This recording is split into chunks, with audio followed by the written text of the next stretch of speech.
2025မှာအလုပ်တွေရောပညာရေးတွေရောအကောင်းဆုံးကောင်းထည့်ပေါ်နိုင်ခဲ့ပါတယ်။ကိုလည်းတော်တော်လေးအားရခဲ့တယ်ပေါ့နော်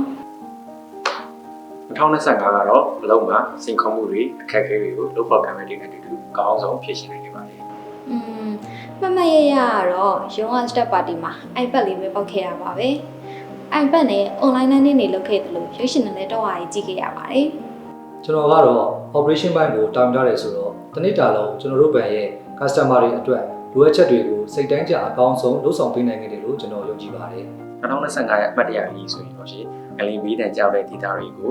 လောအားဖြင့် volunteer နဲ့တာအားတွေကိုကြီးဆောင်ရွက်ပေးရတာတော့လုံးဝမေးမရနိုင်တဲ့အမှတ်တရလေးကိုဖြစ်ပါတယ်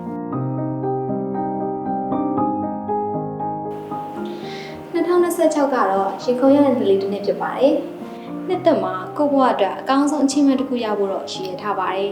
2026မှာတော့ personal development အတွက်လိုအပ်တာတွေကိုဖြည့်မယ်လူမှုအကျိုးပြုလုပ်ငန်းတွေမှာလည်းယခုထက်ပိုပြီးတော့တာအားတွေကိုကြီးဆောင်ရွက်မှာဖြစ်ပါတယ်2026မှာတော့လုပ်ငန်းအတွက်အရေးပါမယ်တင်တဲ့တစ်ခုခုကိုတက်မယ်လို့ကျွန်တော်ယူရထားတယ်။ကျန်းမာရေးအတွက်အားကစားဖို့လို့ဖြစ်မယ်။ကိုချစ်ရတဲ့မိသားစုကိုအချိန်ပိုပေးနိုင်အောင်လို့စူးစမ်းမယ်လို့ကျွန်တော်ယူရထားပါတယ်။အားလုံးပဲကြွရှင်စရာနှစ်သက်လေးဖြစ်ပါစေ။အားလုံးပဲတို့ရှင်မဲ့နှစ်သက်ဖြစ်ပါစေခင်ဗျာ။အားလုံးပဲနှစ်သက်မှာရှင်လန်းချင်ပါ